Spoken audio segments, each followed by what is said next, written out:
Good day, YouTube, and welcome once again to Bishop's Blast. I'm your host, go by the name of Dr. Me Bane, where we dive into what I consider a sanitized version of a YouTube channel where we talk about all things firearms related. Now, I'm not a subject matter expert by any stretch of the imagination. I'm just an overtired Navy guy who loves God and has quite the affinity for all things that go boom. Now, for all of you that have never done this for me, hit that subscribe button, hit that like button, and share it with a friend. As we go into this edition of Bishop's Blast, come on, let's get it in. Today I'm going to talk about something that kind of took me by surprise. It shouldn't, because I do believe in practice. I do believe in working on proficiency, but it's something that kind of threw me off when I was practicing with a couple of firearms in different venues. Before I get into that, let me get into this. My EDC for today. Quick EDC check. You know, I'm going back to rocking with my H&K VP9 SK. The Heckler & Koch VP9 SK. Love that European slide release. It is clear. Safe direction. And shoot. H&K VP9 SK. Don't leave home without it. Now, going back into what I was talking about. I'm one of those people that go to an indoor range most of the time. I had an opportunity to go with a friend, and we went outdoors to shoot firearms, and we had a blast. One thing about it is, I got caught up. I wasn't practicing good safety. One thing that I realized was, at one time I was practicing with a firearm, and I switched, and I didn't have my hearing protection in. The crazy part about it is, it didn't bother me much. I didn't realize it, mainly because we were outdoors. Even though, please, still wear your hearing protection. In this situation, quickly rectified it, put my muffs back on, went back going.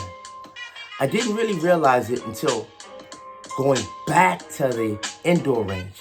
And going back to the indoor range, shooting the same firearm with the muffs on. And I said, wow, this is so loud. And then I started to think about the fact of in close quarters, it's just louder. Maybe it's just simple. But in close quarters, it's that much more louder. It's that much more amplified.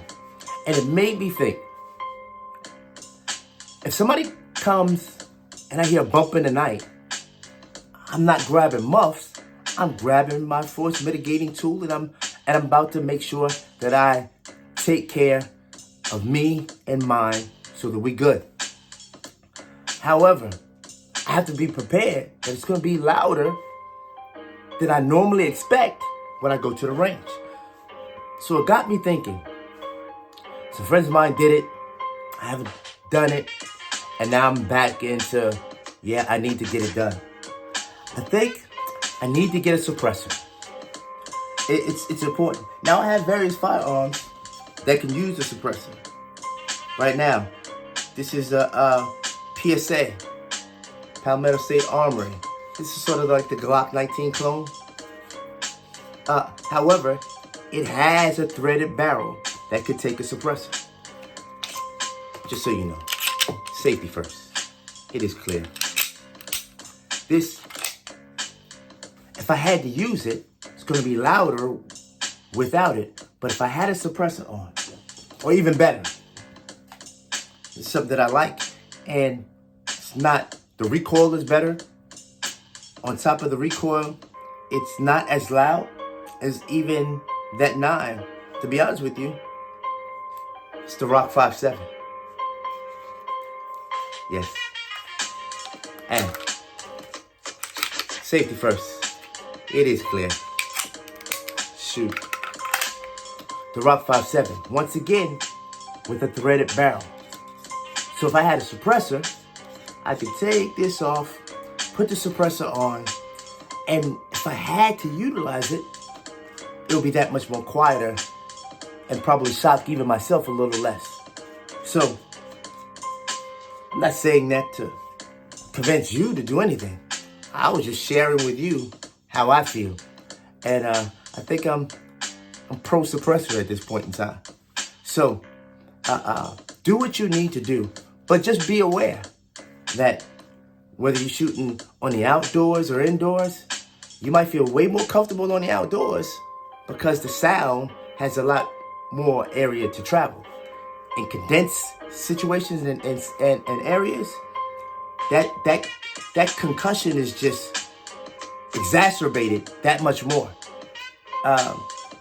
And since my house is indoors and not outdoors, I think I'm gonna have to invest in getting me a suppressor. That's for me. And I just wanted to share that with you. And I want to thank you once again for continuing to tune in with me on Bishop's Blast. And I hope that you continue to do that with me, for me, with me. So continue to rock with me. Stay tuned and be blessed. This is Bishop's Blast, and we out.